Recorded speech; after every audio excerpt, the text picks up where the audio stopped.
Hi guys, and welcome to this quick start guide to Photoshop.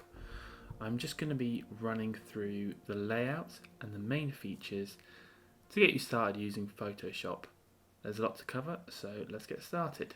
So when you open Photoshop, the first thing you're greeted by are this list of recent documents, and you have the option to create a new document. So we're just going to do that now. We're going to click Create New Document.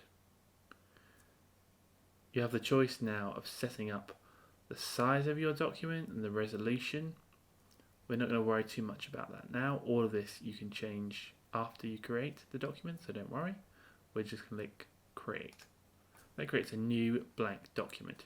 So this is one way to start a document in Photoshop. You can also, if you're working on a photo or you're working on an image that you've scanned in, you can go to Finder and just drag your photo into Photoshop, and that will create a new document. And you can have multiple documents open in Photoshop, so you can switch between them. Photoshop is one of those softwares where there's many different things that you can do.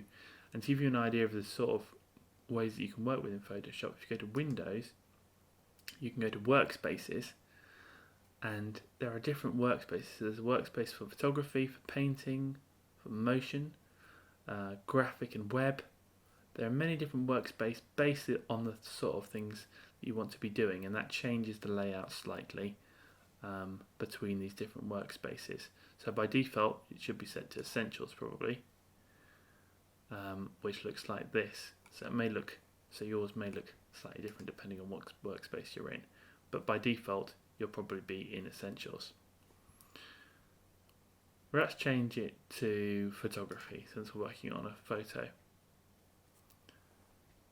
Now in the photography workspace we're given these adjustments, and if you click on one of these you can adjust the image. So let's click a new adjustment layer.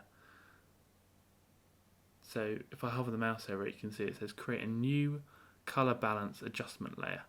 What does that mean? Well, down here is your first layer, which is the background. In this case it's the photo.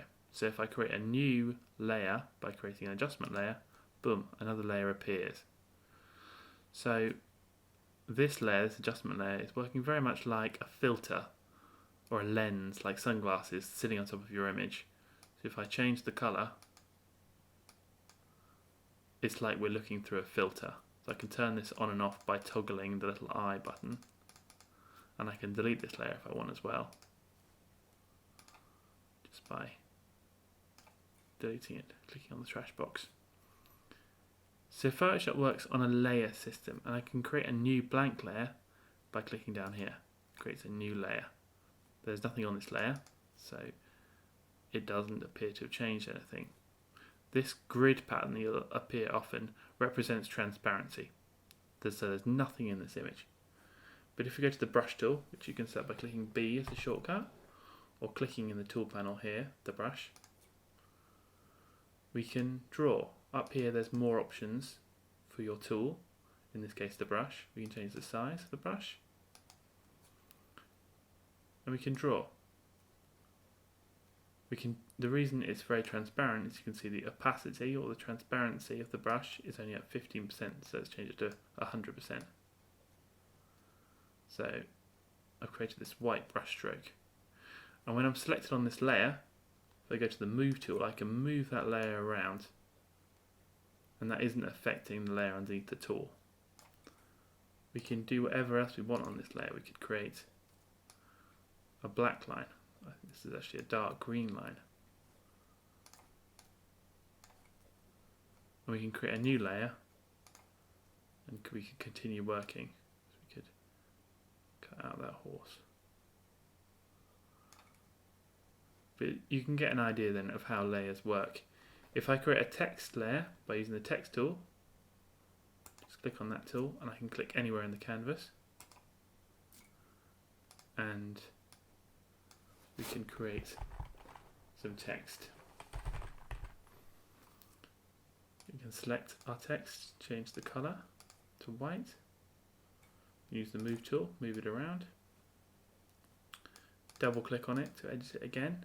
Just like the brush tool, we're given more options. So we can change the font,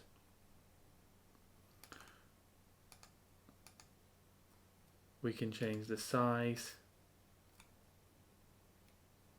You can see that this has created a text layer.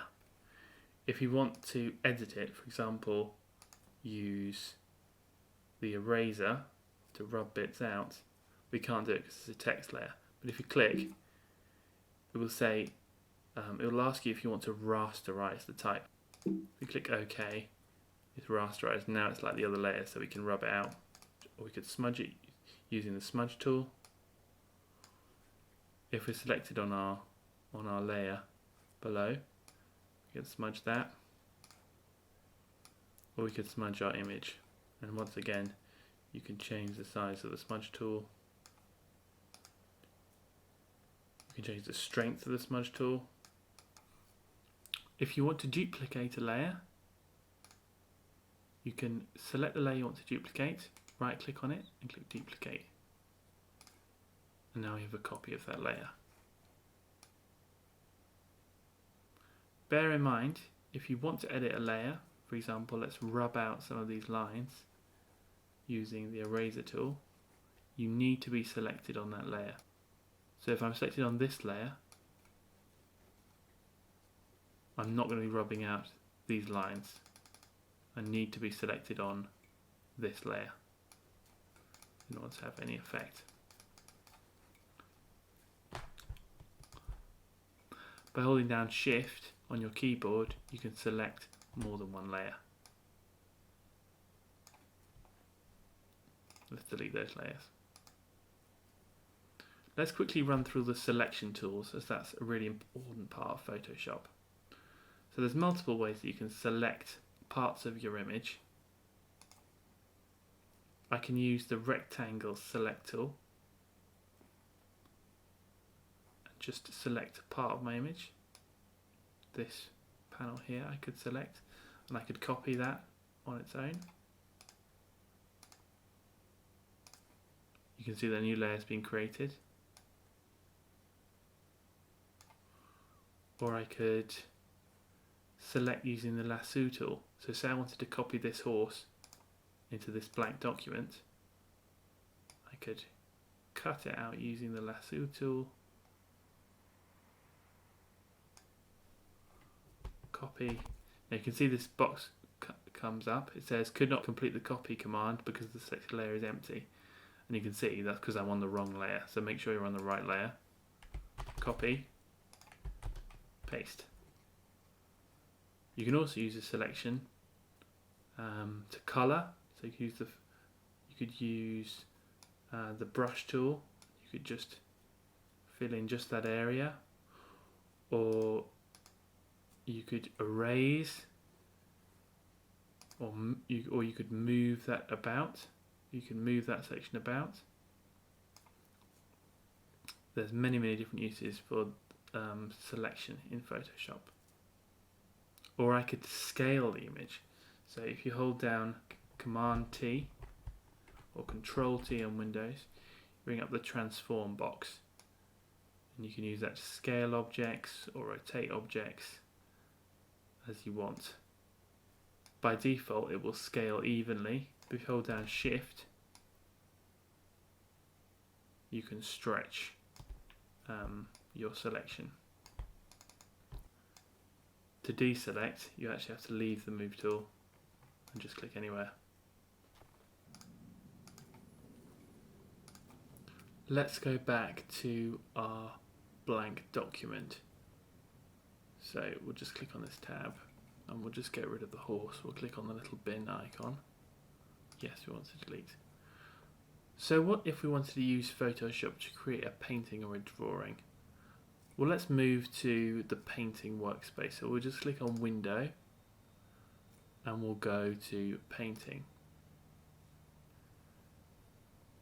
Now this changes your layout, and you can customize your layout by looking at the window. So you can make sure that you've got your layers up. In this case it's a little floating box like this, which means when you're painting It just gives you a cleaner workspace. It separates also the main drawing tools. So you've got your brush tool, pencil tool, eraser, you've got a fill bucket tool. I'll go through some of these now. So a pencil creates a very hard line. So let's select a nice green. And we'll create a new layer. We can change the size of the brush, we can change the hardness of the brush. We can just draw something like that, and we can use the fill bucket tool to fill in colour. Let's create like a landscape. So for this next layer of hill, we'll create a new layer. We'll put this layer underneath this layer.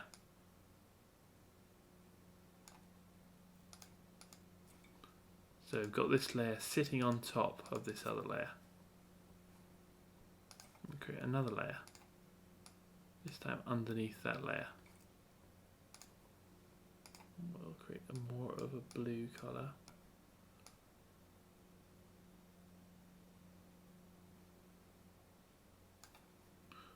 We'll fill that in.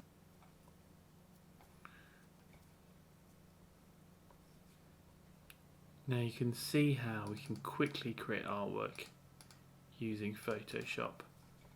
The other tool is the paintbrush tool, and you can use all kinds of different brushes that they have here, different types of brushes that will give you different effects. This is the default brush. I'll make it a little bit larger. So you can use this. This creates you can see the difference between the brush and the pencil. You can create these very soft lines with the brush tool.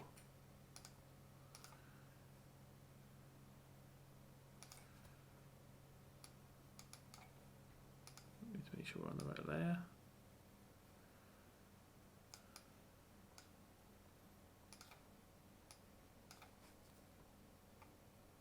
Let's create a bit of a sky.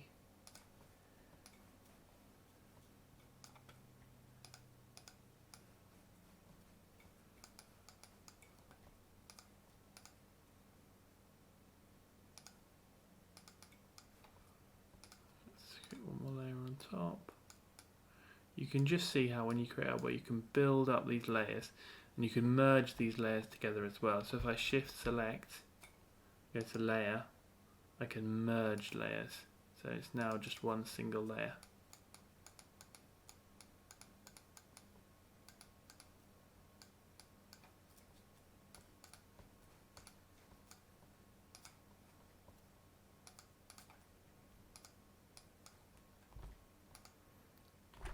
If you want to pick out a certain colour, like this colour, you can use the eyedropper tool. So now you can see I can pick any colour in the image very quickly.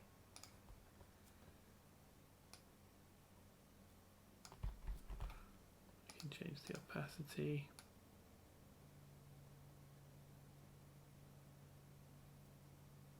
That changes the transparency of our pencil.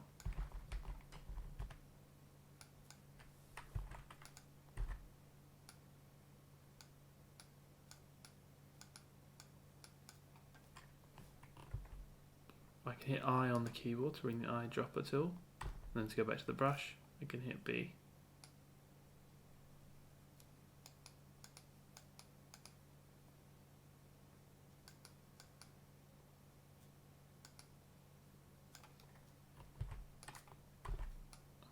You can switch between different tools. So the eraser tool, if you want the eraser tool to rub stuff out, that is E on the keyboard as a shortcut. Go back to my brush.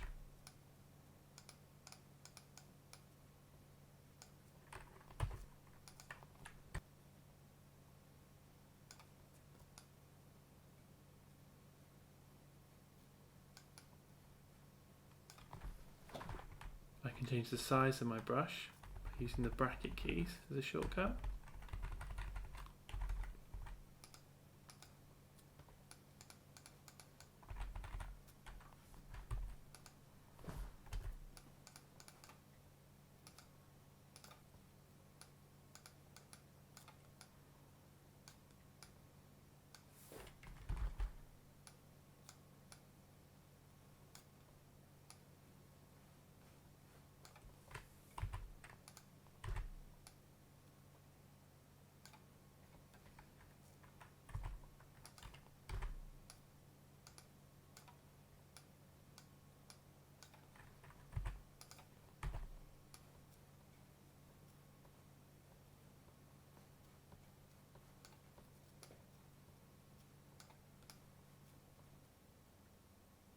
That isn't a very exciting image, but it could work as a background for an animation. If you want to save a piece of work, you can save as, and you can choose what format. So you can save as a Photoshop document, which will save all of your layer information, or you can say it as a JPEG or a PNG, and that will flatten your layers into a single image. I'm going to leave it there. Hopefully that helps to get you started using Photoshop.